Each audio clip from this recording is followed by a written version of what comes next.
When former Governor Ed Jackson felt the cold metal cuffs click against his wrist, two things must have been top of mind: calling a lawyer and D.C. Stephenson. This is a story of corruption, racism, bribery, and one woman's death that not only dismantled a quote invisible empire, but also unraveled a complicated web of lies that led to the very top.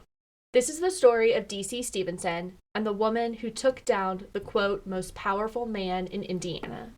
She's Sarah. She's Harley. And we're gaveling in another session of Crime in Congress.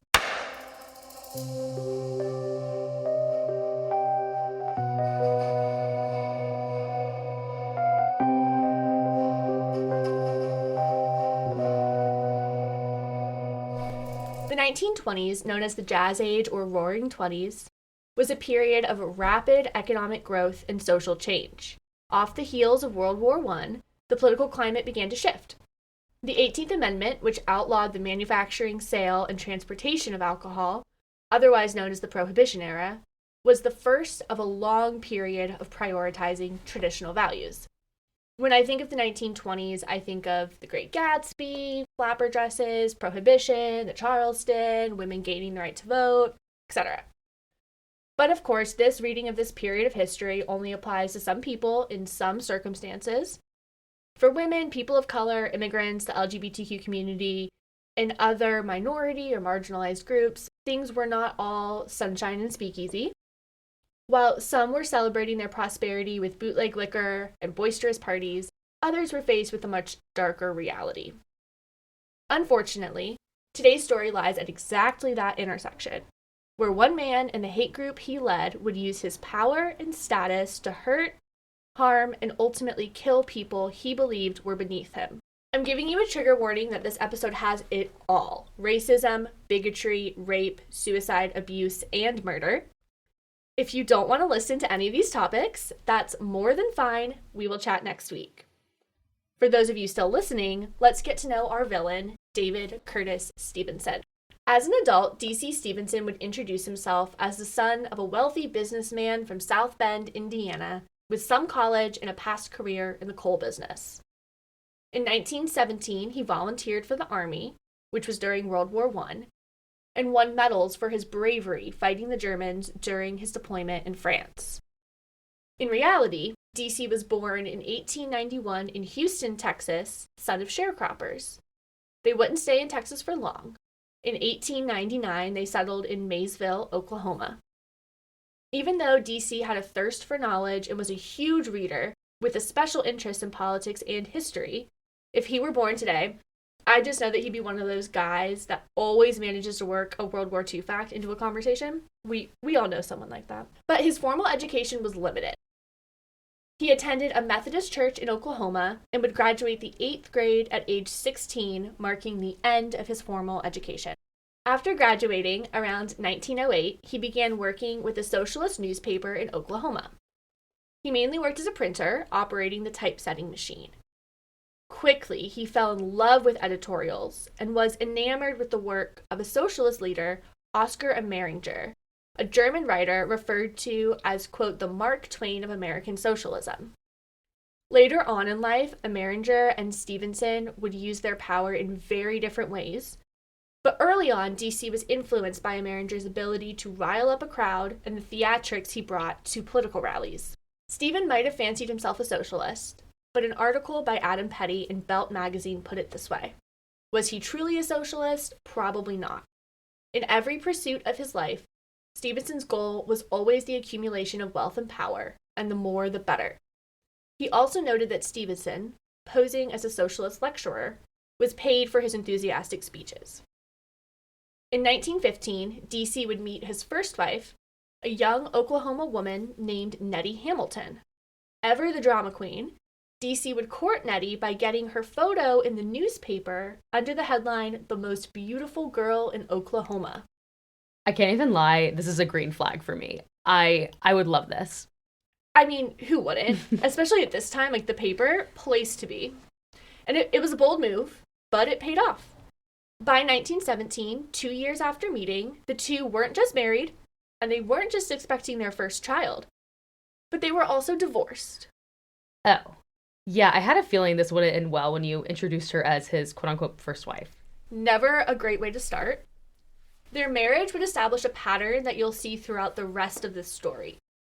After moving with Nettie to Madel, Oklahoma, he got drunk and started a fight with the publisher of the new paper he was working at, which naturally led him to lose his job and abandon his pregnant wife for what he must have thought were greener pastures in Cushing, Oklahoma. But you'll quickly learn that no matter how far DC traveled, he could never escape his true nature.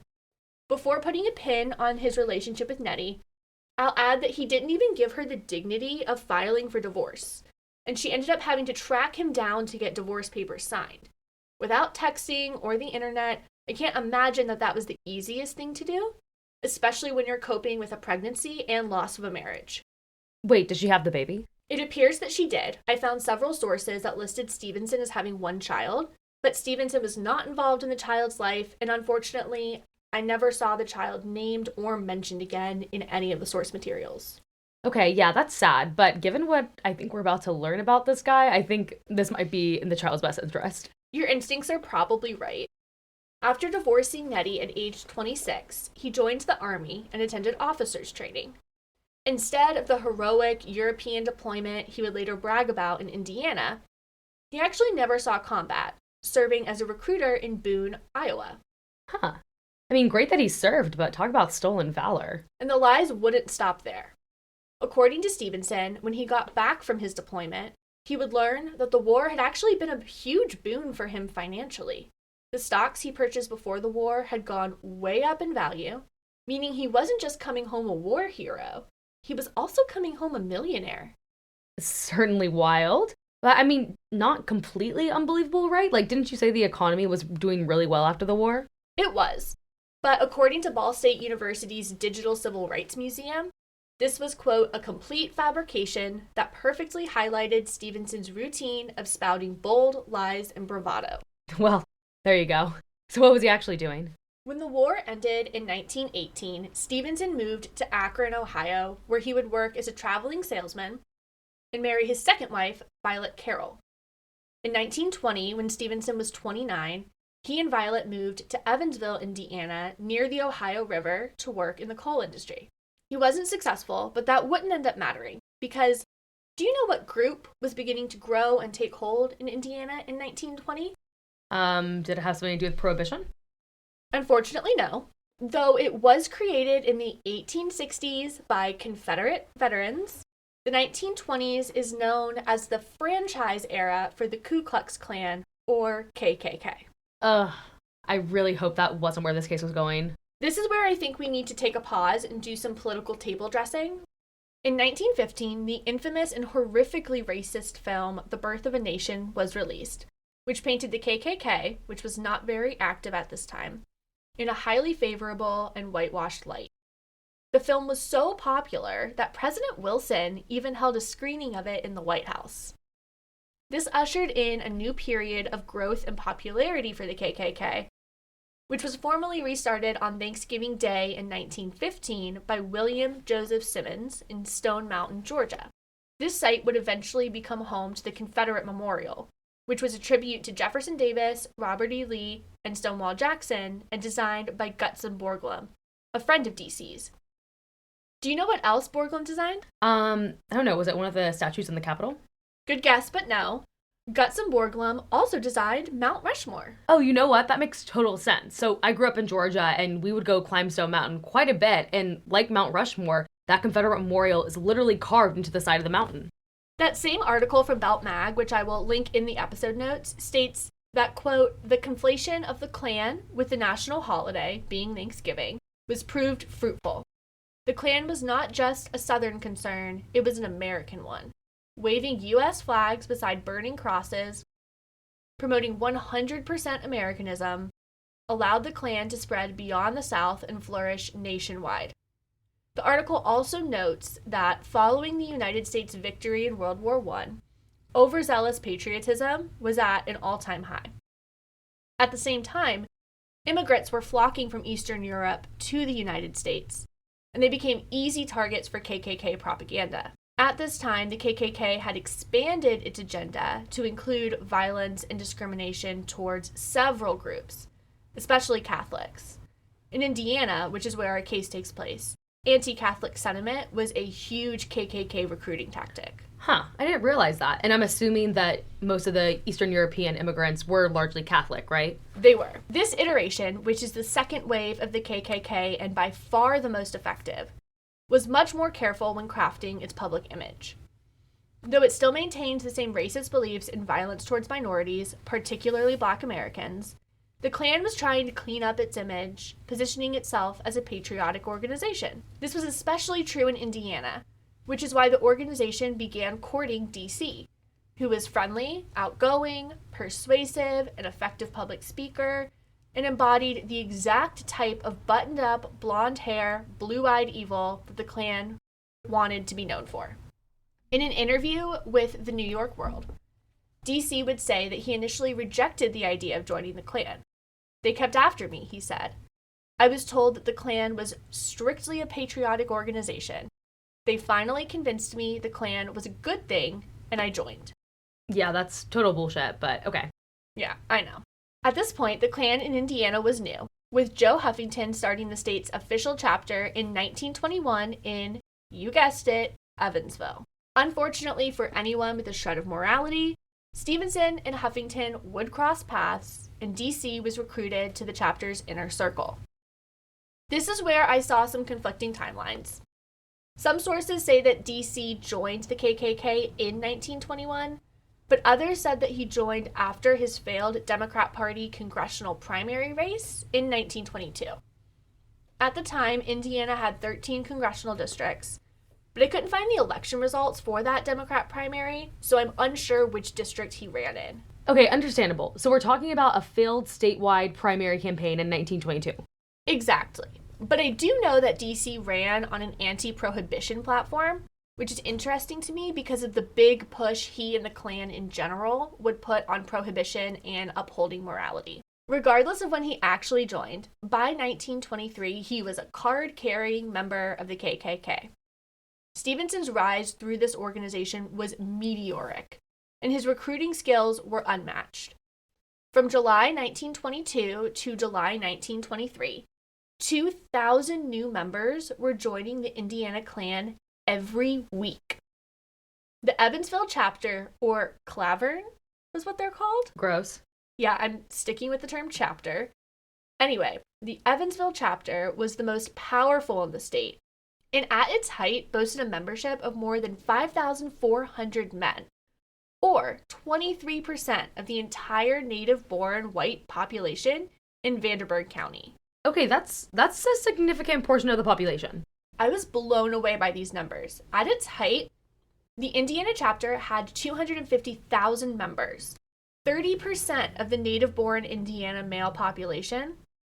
And by 1925, more than half of the Indiana General Assembly, including the governor of Indiana, were Klan members.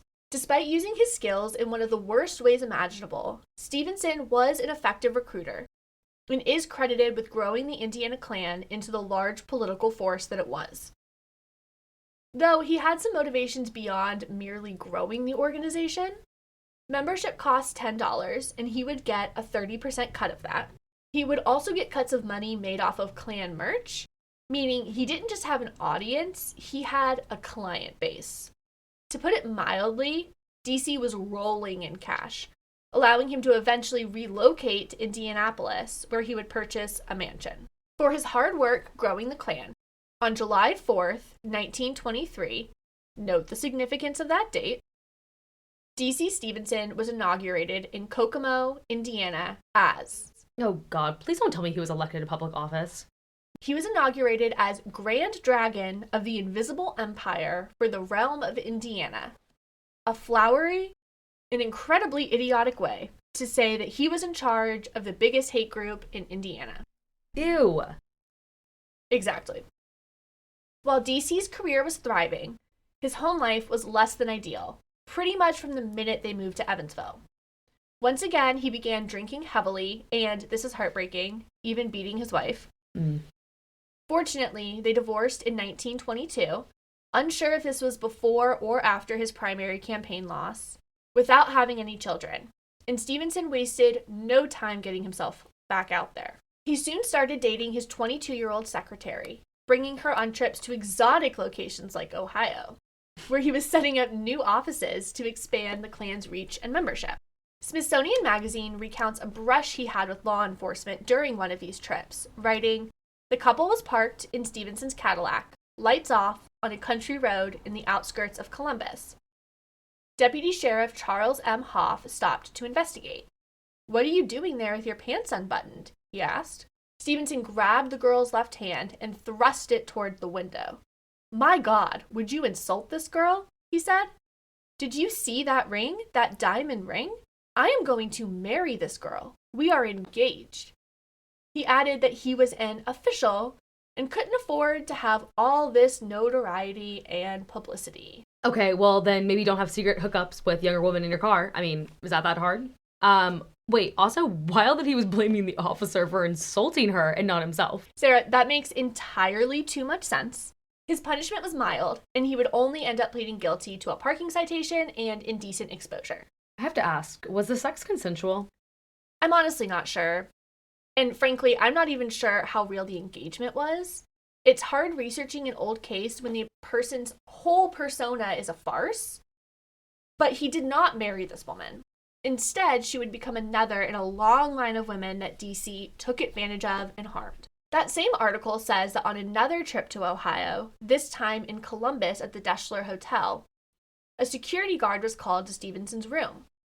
When he opened the door, he found quite a mess. Glass was strewn about from a broken mirror.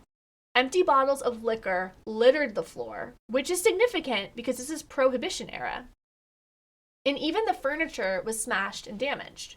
But the real victim wasn't the hotel itself, but rather a woman, the hotel's manicurist, who gave the following account of her encounter with Stephenson after being called up to his room. There were 3 full quarts of whiskey, and when I told him I didn't want any, he came over and grabbed me. He said that he would give me $100 if I allowed him to have intercourse with me. Of course, he was more rude than I cared to be in expressing it. I told him that I was not in the habit of being insulted by anyone like that, and he said, "You will, or I'll kill you." What a monster! Wait, what did she do? When she successfully escaped his room, she was greeted by some of DC's colleagues, who came to his defense, saying, "Don't pay any attention to him. He is a good fellow. He is drunk. He is all right when he is sober. You go downstairs and don't bother about it." Honestly, his friends suck for that in defending him. Couldn't agree more, but is it really shocking that a bunch of Klan members are this horrible to women? No, but I'm still gravely disappointed. Please tell me that he did not get away with this. Well, I have some bad news. Nothing would come of this. But don't worry, his literal reign of terror would not go unchecked forever. At this point, despite not holding public office, DC was one of the most powerful men in Indiana, often saying of himself, quote, "I am the law in Indiana." By age 33, he had grown the Indiana Klan into a powerful political organization with the power to sway nearly every election. Stephenson controlled the governor's race and several state legislators, given that they were mostly dues-paying members of his organization. He talked about one day running for the U.S. Senate, maybe even the presidency. To demonstrate just how much sway Stephenson held over Indiana politics, he would successfully push for a bill that would make nutrition classes required in Indiana public schools. Okay, I mean, that sounds nice, ?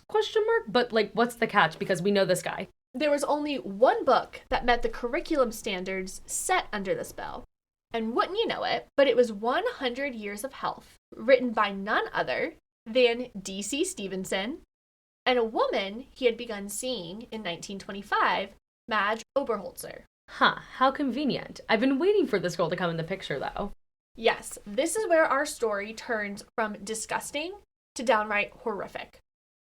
On January 12, 1925, Stephenson's friend and fellow Klan member, Ed Jackson, was inaugurated as governor of Indiana with significant help from Stephenson and the Klan. His inauguration gala is where Stephenson's life would begin to unravel after meeting Madge Oberholzer. Madge grew up in Indianapolis, daughter of a postal clerk. A friend described her as an independent soul, yet timid. I don't think anybody disliked Madge, but she didn't make a great effort to make people like her. Honestly, I wish I were a little bit more like that. I do deeply care if people like me. I get fellow people pleaser. I get it. By all accounts, Madge and DC's personalities were very dissimilar. He relished in pageantry and was deeply selfish. She, on the other hand, was more down to earth. She worked for a state program combating adult literacy called the Indiana Young People's Reading Circle. While their personalities seemed to differ greatly, there were some notable and disappointing overlaps in their personal beliefs. Beyond the fact that she would eventually date the Grand Wizard of the KKK, she was also an advocate for Protestant womanhood and a prohibitionist. Okay, I mean, I guess doing a little bit more good than Stephenson, but I'm very not okay with these KKK ties. Exactly. But I'll make this point clear. It in no way excuses what happened to her. She is still a victim, and her story needs to be told. Agreed. On Sunday, March 15th, 1925, while helping DC write his nutrition book and working as his aide, Oberholzer returned home from a night out to a message from Stephenson. Madge, 28 years old, so only 5 years younger than Stephenson, was still living with her mother, who passed the message along, saying that DC's secretary called, he was leaving for Chicago, and he needed to see Madge immediately. She slipped into a black velvet dress and her coat, forgetting her hat, and disappeared out into the night with one of DC's bodyguards. When Oberholzer arrived at Stephenson's, she immediately knew something was off. He and two of his friends, Earl Klink and Earl Gentry, were drinking, and DC was drunker than she'd ever seen him. The men asked Madge to join them, and she declined. They weren't ready to take no for an answer, though, and forced Madge to start drinking. This is where things go from bad to worse. DC told Madge that he was leaving for Chicago that very night, and she needed to come with him. She resisted, but DC could not have cared less. The men forced her into a car, drove her to Union Station, put her on a train bound for Chicago, in the lower berth in a private compartment with Stephenson. That is where Stephenson, with the help of his buddies Klink and Gentry, would rape Madge. The attack was brutal. In the words of one witness, Madge appeared to have been, quote, chewed by a cannibal. She had bite marks on her face, neck, breasts, back, legs, and ankles. When she lifted her dress, she had chunks of skin missing. Sarah, DC even bit through her tongue, and she was bleeding from the mouth. Oh my God. In her own words, she would describe the attack as being bitten, chewed, and pummeled. This was more than a rape. It was a completely brutal and senseless attack meant to inflict as much harm on Madge as possible. The crew didn't make it to Chicago that night. In fact, they would never make it to Chicago. They got a hotel for the evening in Hammond, Indiana. This is near the Illinois border, where Madge, following her rape and assault, was tossed onto a bed to sleep next to DC, but not before she begged DC, who had a gun in his pocket, to kill her. Wait, this is insane. I'm so scared for Madge right now. He didn't kill her that night, which is why, in the early morning of March 16th, 1925, under the dim hotel lights, Madge decided she would take her own life. The reasoning she gave, this will make your stomach churn, is that she wanted to, quote, save her mother from disgrace. Oh my, that's like, oh, that like, it makes me so sick that she felt that way. I know. It's a tragic situation from beginning to end. That morning, so this is Monday, March 16th, Madge told DC that she needed to go out and purchase a hat and some makeup. DC agreed to let her go, albeit in the company of his driver, who drove to Hammond from Indianapolis while the others took the train. She purchased a hat, black silk, for $12.50, then went to another store where Madge said she would be buying rouge, which is like blush. Instead, she bought bichloride mercury tablets. Okay, so not blush. Not at all. This was poison, and it was how Madge planned to end her life. When she got back to the hotel, She was only able to get 3 of the tablets down, but it was enough for her body to begin shutting down. She was vomiting blood, and when DC realized what she'd done, he began to panic. DC had a choice to make. He could take her to the hospital, where she could have her stomach pumped and could receive life-saving medical attention. This is the obvious choice for anyone with an ounce of humanity, but remember, her condition was brutal. She had chunks of skin missing all over her body, and DC had to have known he wouldn't be able to get her out of the hospital without answering for her animalistic injuries, which is why, instead of getting her medical attention, he put her in a car bound for Indianapolis, gave her some ginger ale, and said, as she was dying in the backseat of his car, "You will stay right here until you marry me. You must forget this. What is done has been done. I am the law and the power." Okay, what a piece of shit.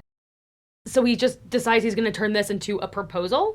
He did, but Madge would rather die than be labeled DC's wife. Fair enough. Back at home, Madge's parents, George and Matilda, were beginning to worry.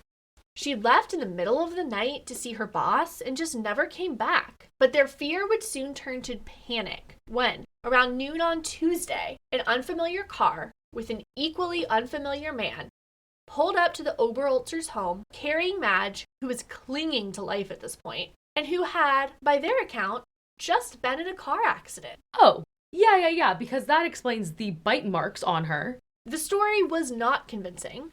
Her parents rushed her to the hospital, where she was able to give a very detailed account of what happened to her, ending with these words: "I am sure that I will not recover from this illness, and I believe that death is very near to me. And I have made all of the foregoing statements as my dying declaration, and they are true." Madge died in her hospital bed on April 14th, a month after her brutal rape and assault, succumbing to both her injuries and mercury poisoning. Doctors would say that, had DC gotten her medical attention immediately, her life likely would have been saved. Her official cause of death was labeled as mercury poisoning, meaning Madge technically died by suicide, but the coroner noted that the bite wounds Stephenson left on her were a contributing factor in her death, as she had developed a staph infection that would have eventually reached her lungs. With this report, the Marion County prosecutor, William Remy, who reporter Karen Abbott said was, quote, one of the few officials Stephenson could not control, had heard enough and charged Stephenson with rape, kidnapping, conspiracy, and second-degree murder. I'm kind of surprised they were able to charge him with murder. I mean, don't get me wrong, I'm very happy about it, but still kind of surprising. Well, it is a crime to cause someone else to commit suicide. I'm thinking of the infamous Michelle Carter case here, and that is 1000% what happened. Though he was only charged with second-degree murder, which is defined as acting with extreme recklessness or the knowledge that the actions have a high risk of causing death and not care, and be found to have acted with malice. In court, DC's lawyers would pounce on the suicide defense, saying, quote, "If this so-called dying declaration declares anything, it is a dying declaration of suicide, not homicide. Has everyone lost his head? Pray, are we all insane?" But I think what really sealed the deal was Madge's incredibly detailed deathbed testimony, which would end up being a slam dunk for the prosecution. In fact, DC's defense never really disputed Madge's account, instead focusing on her voluntarily taking the mercury tablets and resorting to threats and blackmail, with DC threatening to bring everyone else down with him if he was convicted. And convicted he was. On November 14th, 1925, exactly 7 months after Madge's death, DC was convicted on all counts and sentenced to life imprisonment. Okay, praise God. Lock that man up. DC's high-profile and powerful friends would swiftly abandon him. He was counting on a pardon from Governor Ed Jackson, his friend and fellow Klansman, who DC played a huge role in getting elected, but it never came. This case sent shockwaves through Indiana, and rightfully so. Not only was it a brutal, heinous, animalistic, and inhumane crime, but it also exposed the man at the head of the KKK, which was supposed to be a political organization that upheld morality, as a lying, violent, cheating drunk. Essentially everything the KKK claimed to stand against, Although, as an organization, it proved repeatedly to be okay with the lying and violence part. So it was really the drinking and the fact that DC was having extramarital affairs that really did him in. Okay, yeah, I mean, not the parts of the story that, would have stuck out to me particularly, but I guess at least they're not making excuses for him in that regard. Well, that's probably because there weren't very many people left to do that. In 1925, with DC at the helm, the Indiana Klan was the largest in the nation, with more than 250,000 members. By 1928, 3 years later, largely due to the fallout from DC's murder of Madge and the subsequent trial, membership was down to only 4,000 people. That's a major drop-off, major L. The irony is not lost on me either that a white woman's murder was the beginning of the end for the KKK. The organization certainly had many more equally heinous crimes that never saw an ounce of justice. But because Madge refused DC's proposal and fought for her life long enough to give a detailed and highly incriminating account of the atrocities that were inflicted on her, the KKK's reputation among white men was injured beyond repair. In the 1960s, a third wave of the KKK would hit the United States, but it was significantly less effective than the second iteration and never regained the membership or political power that it had during this period. Well, good. I'm glad. Now, wait, you started this episode off by saying that Governor Jackson was in handcuffs, but he wasn't involved in Madge's murder, right? What happened there?